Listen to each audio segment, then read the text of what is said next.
오늘은 온전한 공동체를 세우다 라는 제목으로 말씀을 나누고자 합니다. 건강한 몸은 단지 육체적인 모습에만 국한되지 않습니다. 우리 건강하다라고 할 때는 단순히 그냥 몸만 건강해서 어떤 모양, 근육질이 아주 불끈불끈 나타나는 그런 모습만 가지고 있다고 건강하다 말할 수 없는데, 왜냐하면 아무리 멋진 육체를 가지고 있다고 하더라도 심리적인 문제가 생기면 그 사람은 건강하다 이렇게 말할 수가 없습니다. 그러니까 육체와 어떤 심리적, 정신 상태가 함께 균형이 잡힐 때 우리는 건강한 사람이다, 건강한 몸을 가졌다 이렇게 이야기하는 것입니다. 이건 개인의 육체만 비유되는 것이 아니라 교회를 생각할 때도 같습니다. 사람이 모이고 건물이 생기는 것이 교회의 건강함을 담보하지 않습니다. 영적인 건강이 균형이 잡힐 때, 영적인 건강의 균형이 있을 때 건강한 교회라고 할 수 있습니다. 그런 면에서 우리 교회는 건강한 교회인지 한번 자기 진단해 보시기 바랍니다. 본문은 영적 공동체의 건강은 어떠한 균형이 있어야 하는지를 우리에게 잘 보여주고 있습니다. 느헤미야는 포로에서 귀환한 이스라엘 백성들과 함께 무너진 예루살렘 성벽을 재건하였습니다. 다시는 이방인의 습격에 의하여 황폐케 되는 것을 막고자 하는 그런 열망이 가득 차 있었고, 옛 영광을 다시 회복하고자 하는 그러한 모습이 가득한 것이 바로 예루살렘 성벽 재건의 모습인 것입니다. 그런 후에 돌아온 이스라엘 백성들의 인구를 조사하였습니다. 많은 방해가 있었지만 성벽이 완성되었고, 그런 후에 이 느헤미야는 이스라엘에 돌아온 인구가 얼마가 되는지 정확히 조사를 하였습니다. 그리고 조사를 하는 것에 끝나지 않고 각각의 은사에 따라 또 구별을 하였습니다. 그러니까 이렇게 보게 되면 이제 느헤미야는 적어도 이스라엘에 있어서 외적인 그런 모습은 잘 준비하였다라고 할 수가 있는 것이죠. 그러니까 이제 외적으로 보면은 이제 이스라엘은 건강한 모습이에요. 성벽이 세워져 있고 인구수가 정확히 확인되었고 각각 은사에 따라서 배치가 되었으니까 외적인 모습으로 볼 때는 이스라엘은 아주 이제 건강한 그러한 공동체임을 이제 알 수가 있습니다. 그러나 그것이 모든 건강을 담보하지 않습니다. 부족한 것이 있습니다. 그것은 자신들이 이러한 비참한 상황이 이른 원인과 다시는 이러한 아픔을 겪지 않기 위하여 준비해야 할 것이 무엇인지를 아는 일입니다. 왜 우리 예루살렘 성벽이 무너졌는가? 왜 우리는 쫓겨나서 식민지 백성의 삶을 살아야 했는가? 그 원인을 정확히 알아야 됩니다. 왜 그렇게 생각하냐면 지금 이스라엘로 돌아온 이 사람들 가운데는 사실은 이전에 포로로 잡혀간 사람들이 아닙니다. 그러니까 바벨론 공동체에서 태어났던 사람들이 중심이 됐죠. 그러니까 이들은 자신들의 아버지 세대가 범한 그 죄 때문에 결국은 나라 밖에서 태어난 사람들이죠. 이런 사람 입장에서 다시 고국으로 돌아왔을 때 왜 우리가 이런 쓰라린 아픔을 겪어야 했는지 그 원인을 알아야 또 두 번 다시 이런 아픔을 겪지 않을 수 있는 그런 준비를 할 수 있기 때문입니다. 그래서 이 사실이 분명하게 해결될 때 비로소 건강한 공동체로서 완성이 되는 것입니다. 이 일에 느헤미야와 에스라가 함께 합니다. 예루살렘에 이제 거주한 지 7째 달, 백성들이 이제 수문 앞에 모이게 됩니다. 그죠? 다 이제 모이게 되는 걸 보죠. 오늘 보게 되면은 한번 7장 73절을 보니까 뭐라고 그러니까 8절 1절입니다. 이스라엘 자손이 자기들의 성읍에 거주하였더니 일곱째 달에 이르러, 그러니까 돌아온 지 일곱째 달이 아니라 이때가 이제 성읍에 거주하였는데 일곱째 달에 이제 사람들이 수문에 모였다는 거예요. 왜 그러냐면 이미 돌아온 지 오래됐거든요. 느헤미야는 이제 앞에 살펴보겠지만 에스라가 온 지 14년 뒤에 돌아왔으니까 꽤 오래된 거예요. 그러니까 돌아온 상황을 이제 말씀하고 있는 겁니다. 그때 이제 7월 달에 이제 백성들이 어디에 모였는가? 수문 앞 광장에 다 이제 모이게 되는 것입니다. 수문 앞 광장에 모인 이유가 무엇이냐면 에스라에게 율법책을 가져다가 우리에게 읽어달라. 율법책을 우리에게 가르쳐달라. 율법을 가르쳐달라. 라고 하는 그러한 요구였습니다. 백성들이 이렇게 청한 이유는 어디 있을까? 갑자기 이 사람들이 갑자기 막 하나님의 은혜를 받거나 성령의 충만이 일어나거나 뭔가 자신들의 눈앞에 이적들이 일어나서 우리에게 성경책을 읽어달라 그랬을까요? 그런 건 아닌가? 그런 이 짧은 내용에도 그런 내용이 없죠. 그럼 도대체 왜 이 일곱째 달에 수문 앞에 사람들이 모여서 에스라에게 율법책을 읽어달라고 하였을까? 그러니까 우리는 이걸 생각하려면 에스라가 그동안에 그러니까 느헤미야가 오기 전 한 14년 동안 정말 열심히 이스라엘 백성들에게 율법을 가르쳤음을 우리가 알 수 있습니다. 에스라 7장 10절 말씀에 봐도 에스라가 이스라엘 백성들에게 율법을 가르치기로 작정을 합니다. 말씀을 가르친다고 해서 금방 사람이 변화되는 건 아니지 않습니까? 말씀을 듣는다고 해서 그 사람이 갑자기 또 새로운 사람으로 변화되는 것도 아닙니다. 물론 그런 아주 독특하고 특별한 케이스가 있지만 일반적으로는 그렇지 않습니다. 그러나 꾸준히 말씀을 가르쳤더니 마침내 하나님의 때에 사람들이 변하기 시작하였습니다. 그 변화의 시작이 뭐냐? 우리에게 말씀을 들려주십시오 라고 하는 겁니다. 말씀을 듣고 싶습니다. 이것이 변화입니다.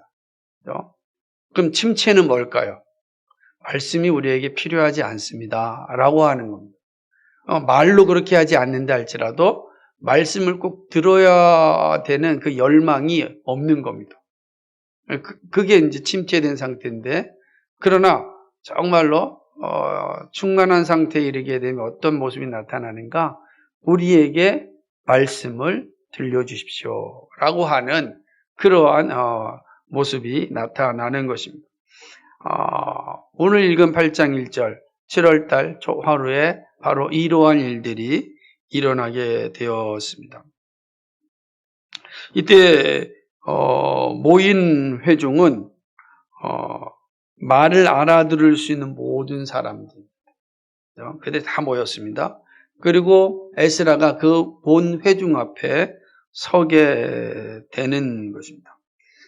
회중 앞에 섰는데 에스라가 보는 회중이 어떤 회중이었냐면 지금 우리 교회처럼 어린아이부터 시작해서 청년과 장년이 다 함께 모여 있는 겁니다. 이게 참 놀라운 거죠. 그러니까 온 세대가 다 함께 모여 있는 겁니다.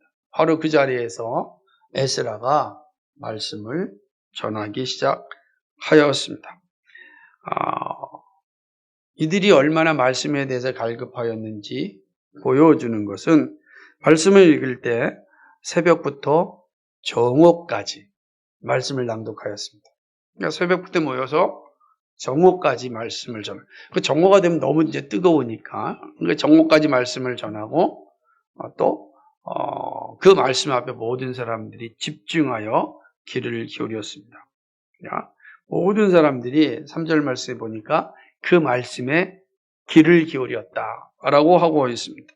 다시 말하면 말씀 듣기를 원하였기 때문에 이들은 진실되고 집중하는 모습을 가졌음을 보게 되는 것입니다. 학사 에스라가 이 말씀을 전하기 위하여서 특별히 강단을 하나만 이추로 강단을 이제 세우죠. 그 강단이 올라갑니다. 단 위에 올라가서 말씀을 전하는 거죠. 아마 그것은 모든 사람들이 말씀 읽는 학사 에스라를 다 보게 하기 위함입니다.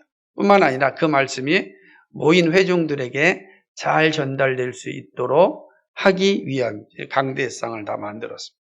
강단을 만들고 이제 에스라가 올라가서 율법책을 낭독하기 시작하는 것입니다. 이때 낭독할 때 에스라와 함께 강대상이 있는데 오른쪽에는 6명, 왼쪽에는 7명이 서 있었습니다. 에스라가 말씀을 이제 딱 읽으려고 하자 그 자리에 있었던 모든 이스라엘 백성들이 다 일어서서 말씀을 듣는 것입니다. 일어섰다라고 하는 것은 말씀에 대한 경외감, 그 말씀 앞에 온전한 경외감을 이제 드러내고 있는 거죠. 듣고자 하는 준비된 자세죠. 말씀을 듣겠습니다라고 하는 그런 자세가 그들의 이제 모습을 통해서 보여주는 것이죠. 에스라가 말씀을 읽다가 하나님을 송축하면, 즉 하나님께 영광을 돌리면 백성들은 손을 들고 아멘, 아멘으로 화답하였습니다. 이 모습 때문에 우리 손 들고 아멘 합시다 라고 하는 게 나오는 거예요. 그러니까 하나님을 영광 돌립시다 그러면 모두가 손을 들고 아멘, 아멘 이렇게 화답을 하였습니다. 그 장면이 얼마나 아름답고 멋있겠습니까? 그죠? 모든 백성들이 다 하나님을 찬양할 때 아멘 이렇게 화답하는 거죠. 그 모인 사람들의 목소리가 하나로 다 풀려나올 때 이 상상만 해도 아주 엄청난 그런 함성이었을 겁니다. 큰 소리로 아멘, 아멘하고 화답하였습니다. 그리고 이제 몸을 굽혀서 얼굴을 땅에 대고 여호와께 경배를 합니다. 이것은 겸손함과 간절함의 모습인 겁니다. 하나님의 말씀을 듣고 하나님의 영광을 찬양하고 그 앞에 머리를 꿇을 때 하나님의 말씀이 우리 안에 온전히 들려지고 이해되고 깨닫게 되기를 원합니다 라고 하는 자세인 것이죠. 에스라가 말씀을 낭독하면 백성들 가운데 있는 이 레위인 지도자 13명과 다른 레위인들이 말씀을 가르쳤습니다. 아마 엄청나게 많이 모였을 테니까, 그죠? 광장에 다 모였을 테니까 에스라가 여기서 말씀을 다 전해도 저 끝까지 다 전달되지 않을 수도 있을 것이고, 전달된다 할지라도 어린아이부터 시작해서 작년에 일이 있으니까 말씀을 이해하는 이해도가 다 다를 거 아니겠어요? 어떤 사람은 금방금방 알아듣지만 어떤 사람은 저게 뭐야? 또 바로 지나가면 그 지나간 게 뭐야? 라고 물을 수도 있지 않겠습니까? 많이 모여있는 사람이니까 그런 상황이 있을 겁니다. 근데 그때 곳곳에 누가 있었습니까? 레위인들이 있는 거예요. 레위인들이 다 있어가지고서 에스라가 말씀을 읽고 해석해주면 그 뜻을 정확하게 레위인들이 받아서 가르쳐 주는 겁니다. 그래서 모든 사람들이 그 하나님의 말씀에 하나가 되는 그러한 일들이 일어나게 되는 것이죠. 에스라가 말씀을 낭독할 때 나타나는 그런 모습인 것입니다. 백성들이 에스라가 말씀을 읽고 그 의미를 알려주자, 그리고 옆에 있는 레위인들이 그 뜻을 가르쳐주자 백성들이 울기 시작하였습니다. 왜 울었을까요? 이들이 엉엉 울기 시작합니다. 9절 말씀에 보니까 뭐라 그렇습니까? 한번 읽어볼까요? 9절 말씀 시작.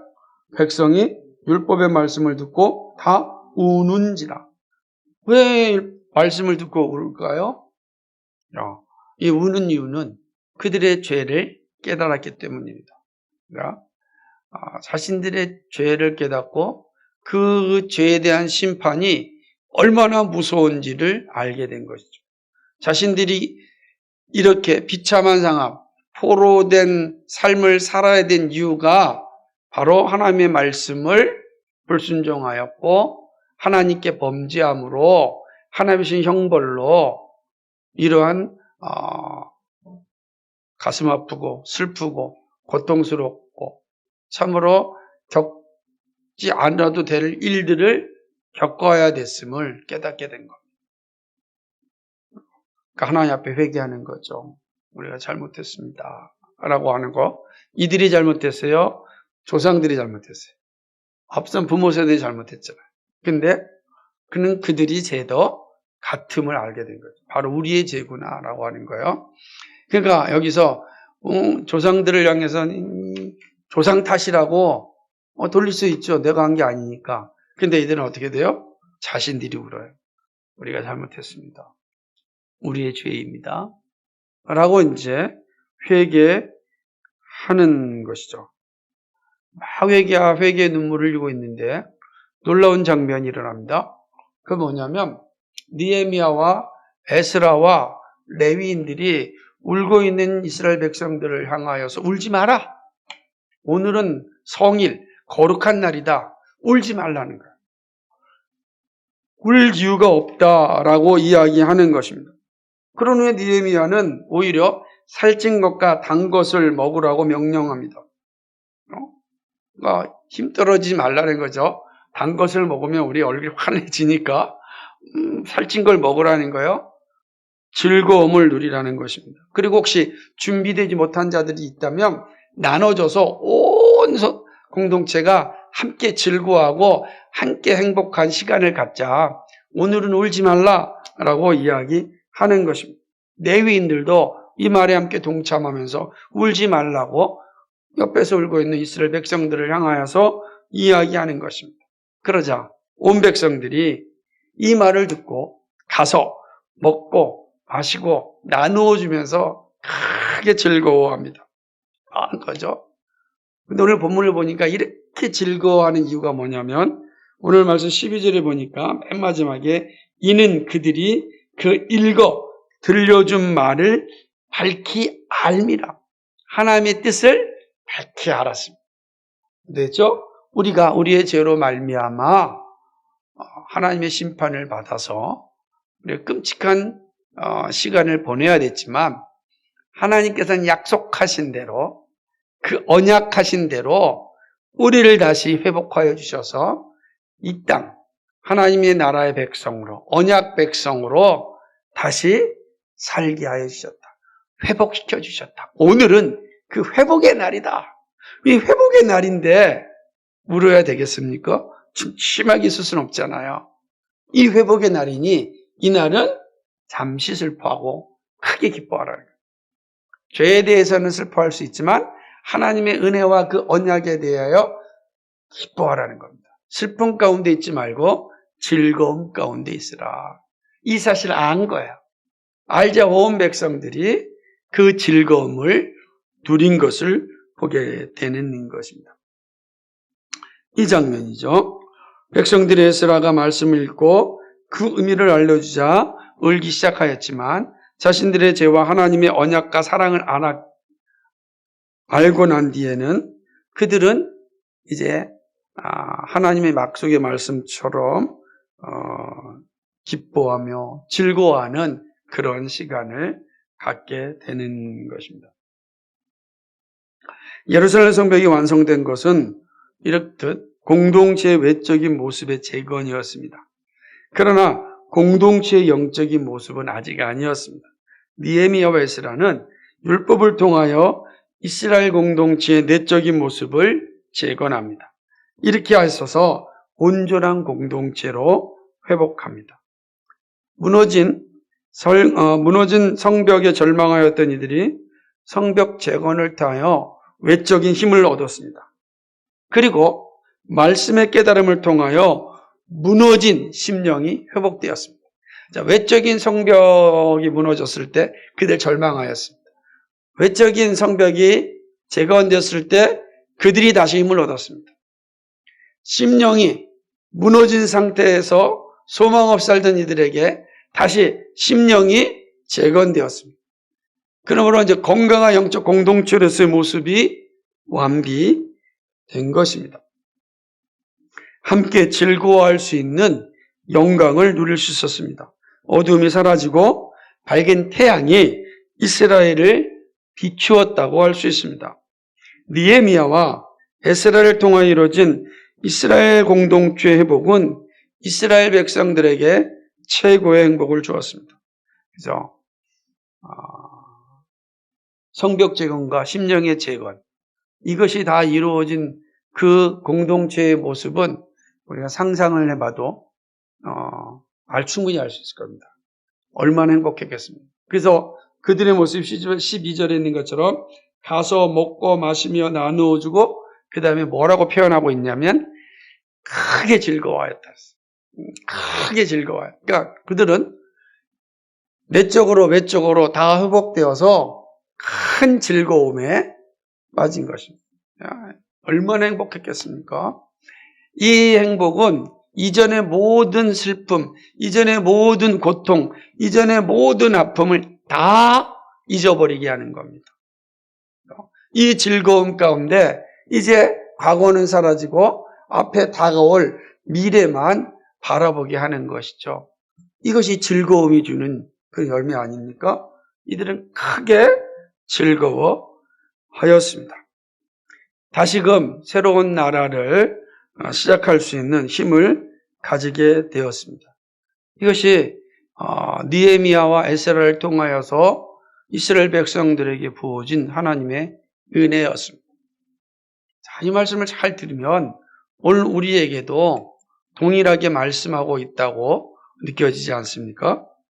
오늘 살아가는 우리에게도 이 말씀은 같은 힘을 주고 있습니다. 느헤미야와 에스라의 모습이 교회를 살아가는 우리들에게도 매우 의미심장한 교훈을 주고 있습니다.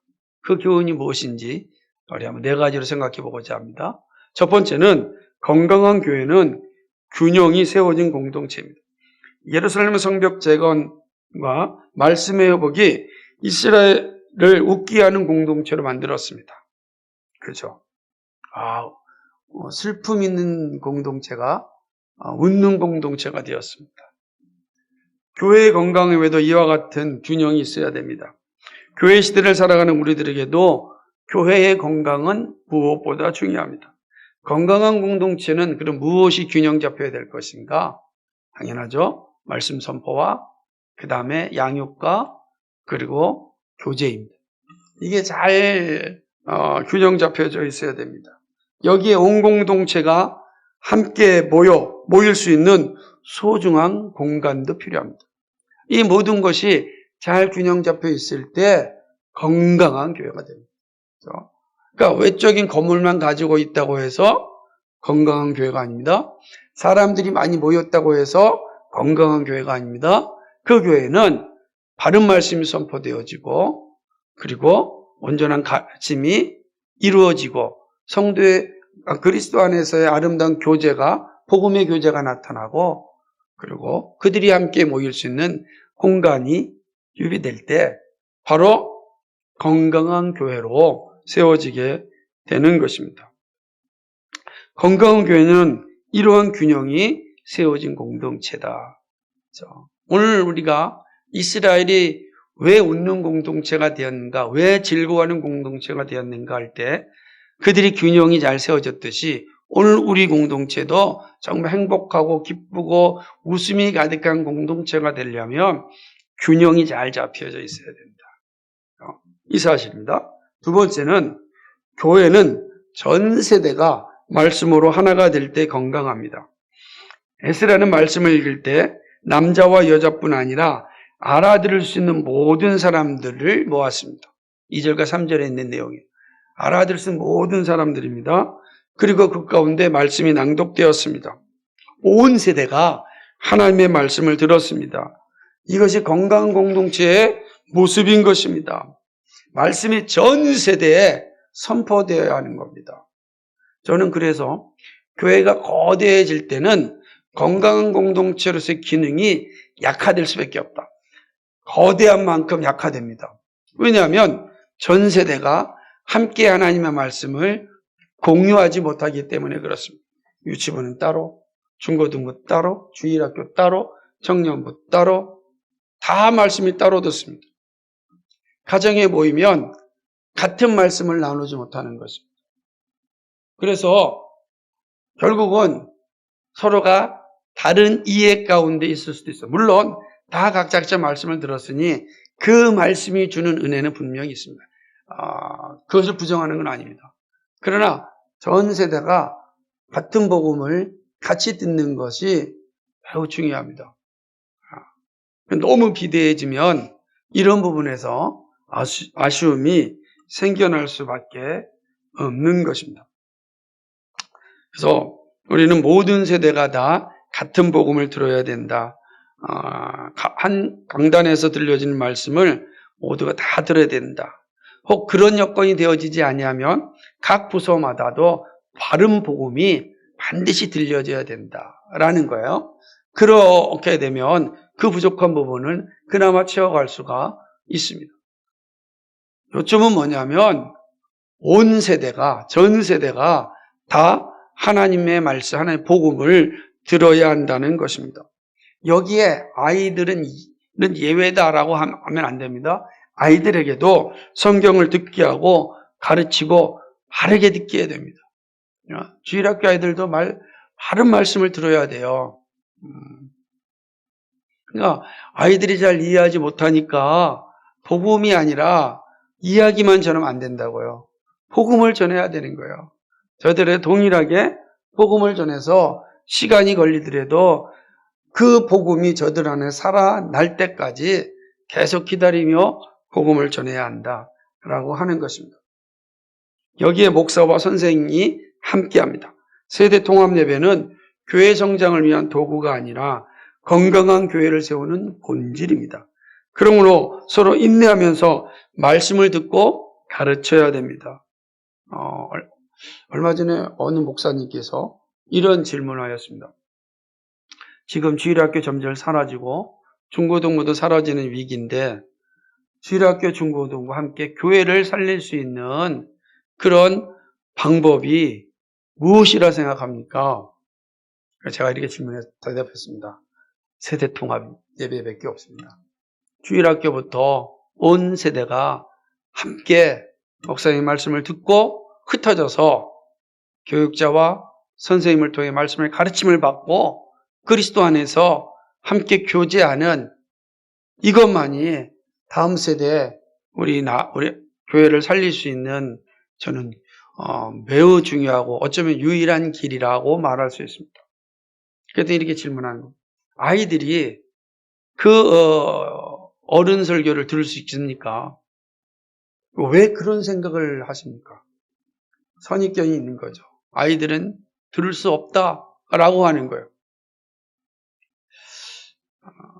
이것도 세상의 일반적인 그런 교육학자들이, 도구주의 학자들이 만들어낸 허상 가운데 하나입니다.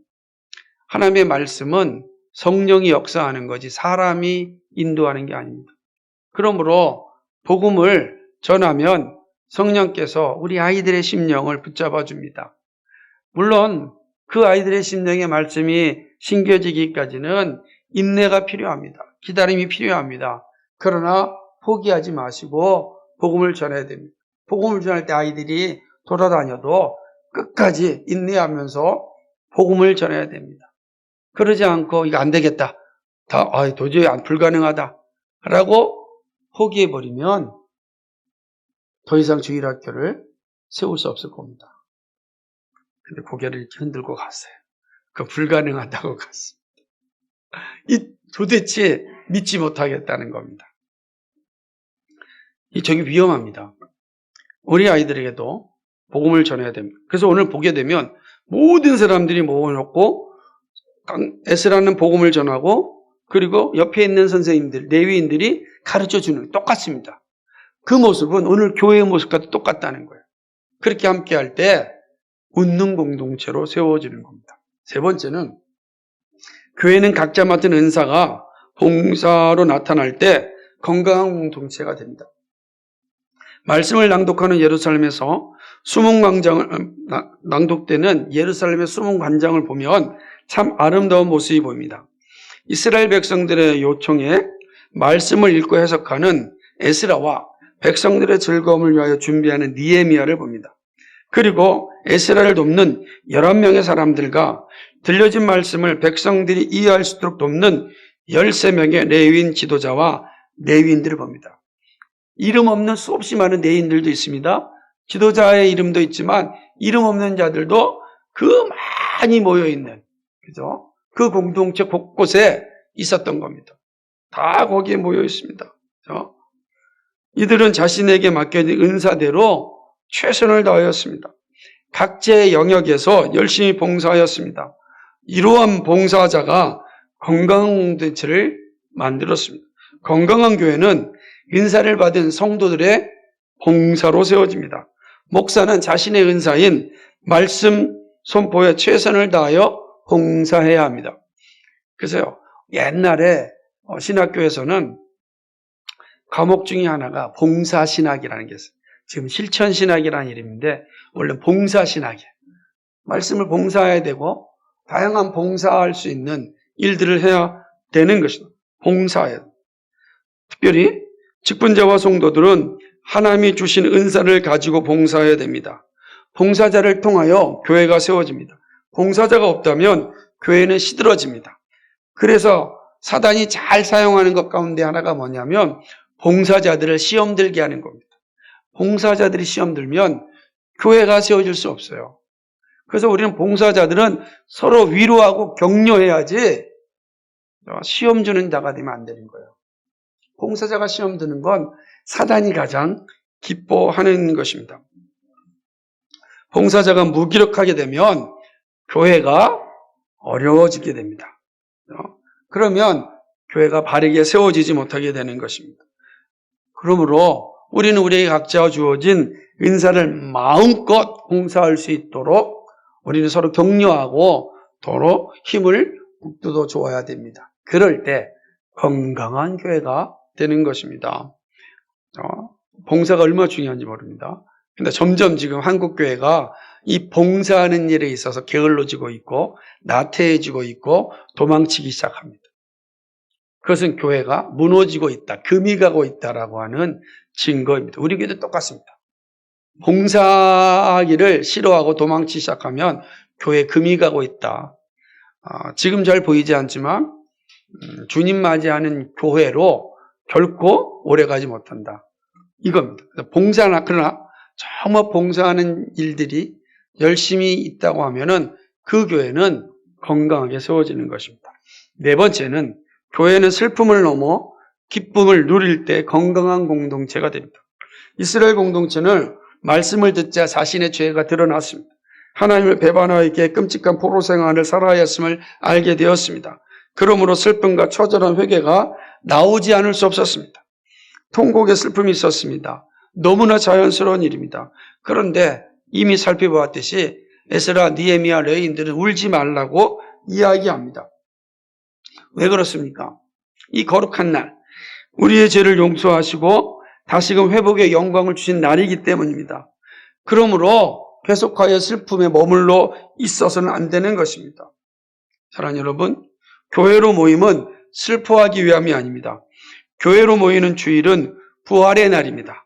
모든 죄가 사함을 받는 날입니다. 죽음이 사라진 날입니다. 그죠? 죽음이 무릎을 꿇은 날입니다.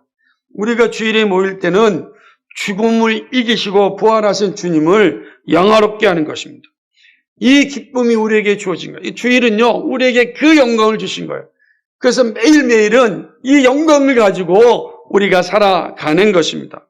그러므로 우리가 죄에 대한 회개를 하였다면 주님이 주시는 기쁨을 누려야 합니다. 주일은 이렇게 즐거운 날이야. 주일은 즐거움으로 누려야 되는 것입니다. 주님의 사랑을 기억하고 함께 먹고 마시며 삶을 나눈 날입니다. 말씀이 선포되면 죄에 대한 회개를 하고 그리고 그 용서를 받은 그 기쁨을 기억하고 감사하는 것입니다. 교회는 죄에 대한 슬픔을 넘어 영생의 기쁨을 누리는 공동체입니다. 우리는 죄에 머물러 있는 공동체가 아니라 죄를 넘어 영생을 누리는 공동체. 그래서 우리 영생 공동체예요. 우리 나 새 생명을 가지고 영원한 날을 소망하면서 함께 이 길을 걸어가는 영생 공동체입니다. 이게 얼마나 복된 것입니까? 이 사실을 알기 때문에 함께 기뻐하고 함께 즐거워하는 것입니다. 함께 마시고 함께 먹고 함께 교제하는 것입니다. 사랑하는 여러분, 이 즐거움을 만끽할 수 있어야 됩니다. 우리에게 이 즐거움을 만끽하라고 부활의 날을 우리에게 주셨습니다. 그러므로 이 부활의 날을 마음껏 누리시기를 간절히 소망합니다. 그것이 건강한 공동체다. 건강한 공동체입니다. 말씀을 맺습니다. 우리는 교회로 모이고 교회로 흩어지면서 교회로 살아갑니다. 교회는 주님의 몸입니다. 우리는 그 몸의 지체들입니다. 그러므로 교회를 건강하게 하는 것은 그리스도의 몸을 건강하게 하는 일입니다. 우리 주님이 가장 기뻐하시는 일입니다. 우리는 교회의 건강을 살펴보았습니다. 여러분은 건강한 교회를 위하여 무엇을 준비하십니까? 균형 있는 신앙을 위하여 애쓰고 계십니까? 온 교우들이 함께 예배함에 감사함으로 참여하십니까? 여러분은 정말 교회를 세우기 위하여 받은 은사를 최선을 다하여 봉사하십니까? 여러분은 주의를 통하여 죄에 대한 슬픔과 그럼 용서함과 회복에 대한 즐거움을 누리십니까? 주일이 기다려주고 말씀을 통한 그런 기쁨을 기대하십니까? 여러분, 이 질문 하나에 여러분 자신 한번 대답해 보시기 바랍니다. 하나님 우리를 거룩한 교회로 부르셨습니다. 우리 힘을 다하여 그리스도의 몸된 교회를 건강하게 세우는데 함께 할 수 있기를 소망합니다. 정말 작은 일에도 봉사할 수 있기를 바랍니다. 교회를 세우라는 주님의 명령에 정말 기쁨으로 순종할 수 있기를 소망합니다. 그래서 우리 주님이 주시는 즐거움에 모두 동참하고 그 즐거움을 만끽하고 그리고 영원한 즐거움을 누리는 일에 모두가 하나가 될 수 있기를 주님의 이름으로 간절히 축복합니다. 거룩하시고 자비하신 아버지 하나님 감사드립니다. 건강한 공동체, 균형이 잡혀있는 공동체입니다. 이스라엘 공동체는 성벽이 재건되었습니다. 그리고 무너진 심령이 재건되었습니다. 건강한 공동체가 되었습니다. 하나님 아버지, 우리 교회가 정말 건강한 공동체로 세워지기 하여서 정말로 균형 있게 하여 주시옵소서. 정말 말씀과 가르침과 그리고 교제와 아름다운 공간이 잘 유지되어 정말 하나님을 영화롭게 하는 일에 힘쓰게 하시고 이 땅에 주어진 하나님께 주신 그 즐거움을 만끽하며 살아갈 수 있도록 도와주옵소서. 온 세대가 함께 모여 아버지의 말씀을 듣고 그 즐거움 가운데 빠지는 영생 공동체로서의 삶을 감당할 수 있도록 인도하여 주옵소서. 그리하여 우리에게 맡겨진 이 교회 건강하게 세워나갈 수 있도록 하나님 도와주옵소서. 우리에게 주신 은사들 사장시키지 않게 하여 주시옵시고 최선을 다하여 봉사할 수 있도록 그리하여 정말 그 기쁨으로 주의 교회를 세워나갈 수 있도록 인도하여 주옵소서. 감사합니다. 예수 그리스도의 받들어 기도하옵나이다. 아멘.